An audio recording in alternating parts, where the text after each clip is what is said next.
Hi everyone, it's Elizabeth here. So I wanted to do this video in regards to how to assess your Wheel of Wellness.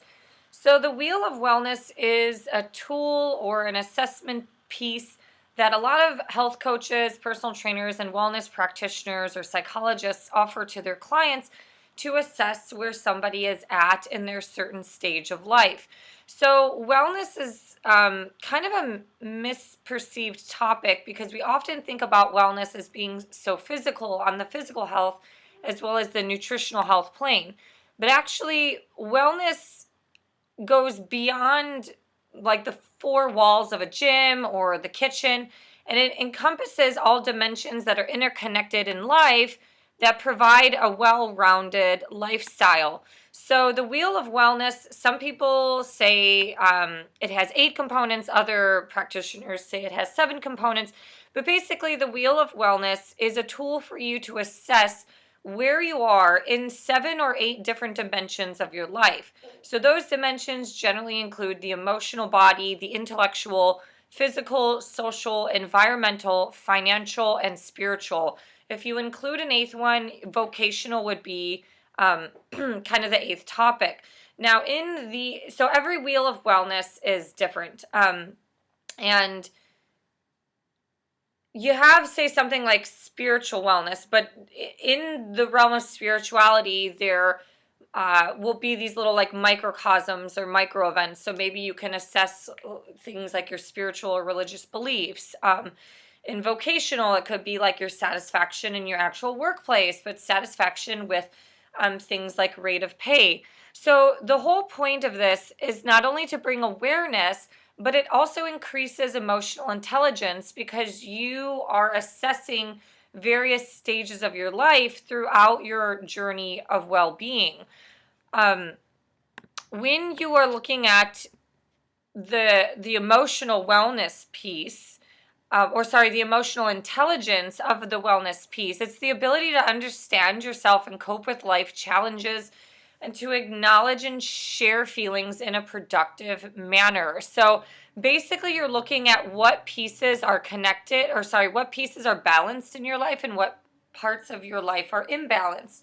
And as you notice, a lot of these things are very interdependent. So that's why it is a wheel, because there really is no start and no end. Everything in life is very circular. Sorry. So as you notice, if you assess your own, for example, I've seen this with people, they have a dissatisfaction in their job. And a lot of times that dissatisfaction will lead to a lot of dissatisfaction in the financial realm of their life, whether they're not making enough or maybe people are depressed. It's like more money, more problems. It's because they have money, but they don't have the time to spend it. So it's really interesting to look at this piece.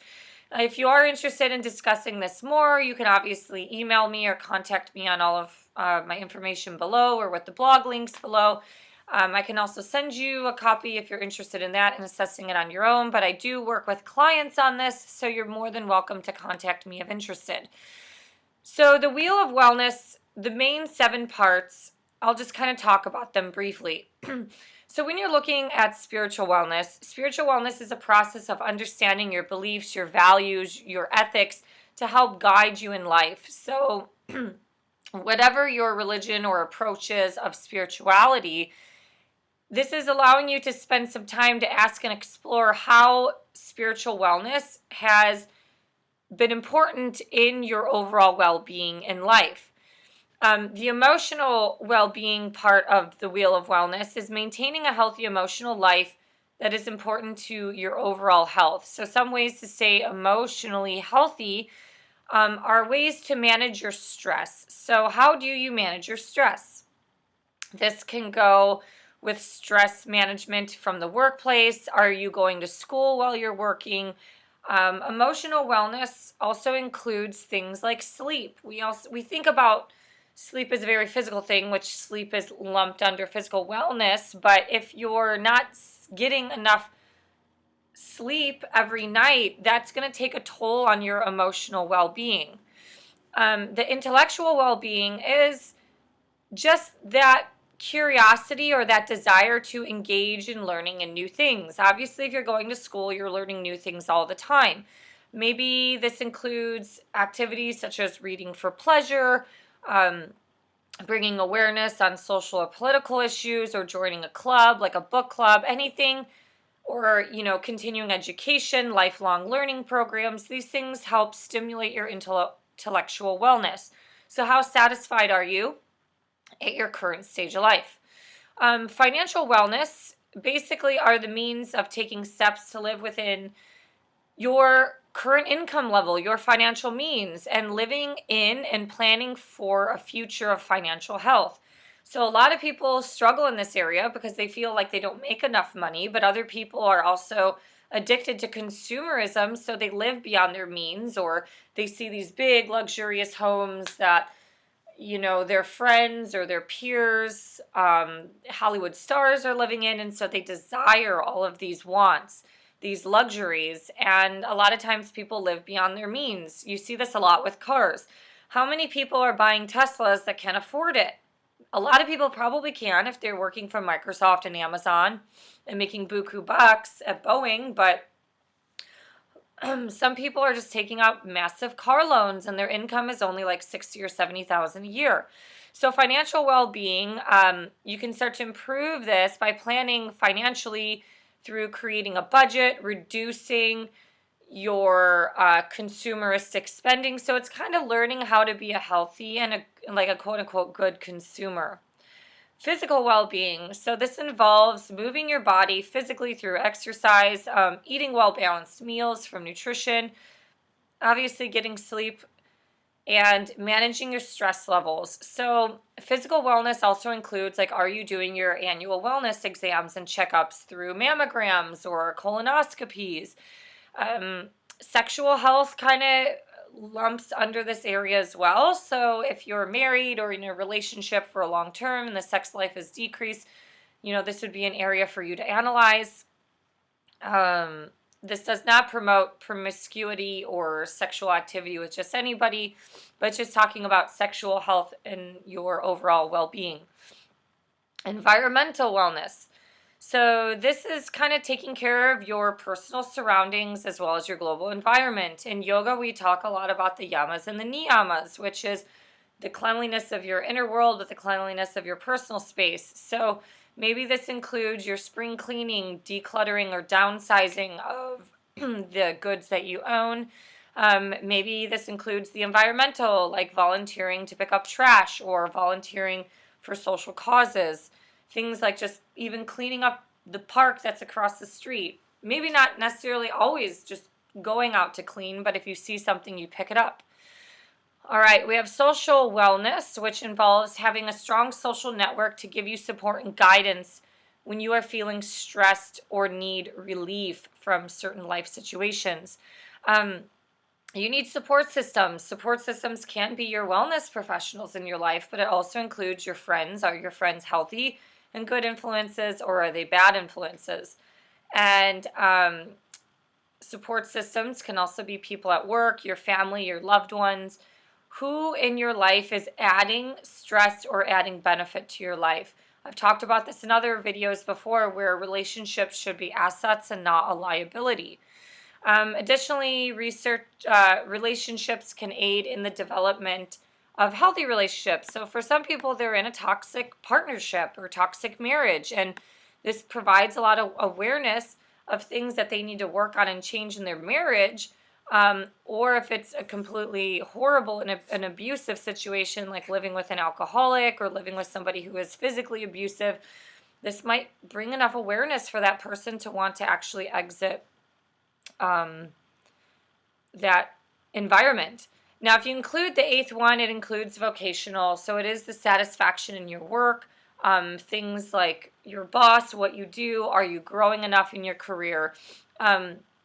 We tend to focus a lot on this in America in general because our identity is very much linked to what we do in our daily life. Yeah, one other thing that I just want to talk about, there is no specific one definition for wellness, but wellness is believed to be a continual process toward optimal functioning through a dynamic balance among all aspects of an individual. So, the benefit of the Wheel of Wellness is that it's a holistic piece. It's not just focusing on the superficial realms of, do you have six-pack abs and really awesome biceps, and are you eating kale salads? That's not the point of this. It comes to a little bit of the deeper realm, which is tapping into the emotional body and just providing an overall holistic piece in general. So, wellness is determined by examining a person as a whole rather than the individual parts. So, these things like a spider web are all interconnected. And kind of doing this video, I did this 1 week of wellness just to boost people back during this time of reopening during coronavirus. But during COVID-19, as most of the world is shut down, we've seen how interconnected the world is. So I just want to bring light to people to understand how interconnected your wellness is. When I was trained to be a personal trainer back in 2009, that knowledge and education was a lot different then as compared to what it is now. We learned a lot back then that the body is a cookie cutter, like your biceps perform elbow flexion and the triceps perform elbow extension. As things progressed and the physical therapy realm started to come into PT and people started opening up with a little bit more holistic thoughts, which kind of comes from the Eastern points of view through like Chinese medicine and things like that. The Asian realms like Ayurveda and Chinese medicine and acupuncture understand that the body is its own ecosystem. It's all interconnected. So now we're seeing how things have changed over the last like 6-7 years in training on how, oh yeah, like your heel is actually linked or hooked up to your jaw because of fascia and connective tissue. So we're starting to understand things medically a lot more, that everything is interconnected. So the Wellness Wheel provides you this opportunity to assess and analyze pieces of yourself now and have the emotional intelligence to analyze things in 8 or 12 weeks or in 6 months to see how things have changed, how things have progressed or declined. And the funny thing about doing this is that life is constantly like ebbs and flows like the ocean. So you might be struggling right now in the vocational realm of your life, but in 10 months, the vocational part of your life might be amazing and you might be struggling in your physical health. So you might have the job that you love, but now you're glued to the computer screen in the chair and you can't get up and move. So these are things for you to start thinking about. If you have any comments or questions, feel free to share them below. I do health coaching sessions now that we're doing everything through Zoom and Skype and FaceTime. These things are more accessible, or people are realizing that things are more accessible now than they have been. So feel free to contact me with any questions that you may have or just comments on thoughts about the Wheel of Wellness. So thank you for liking, sharing, and subscribing, and I hope you have a great rest of your day and see you next time. All right, bye.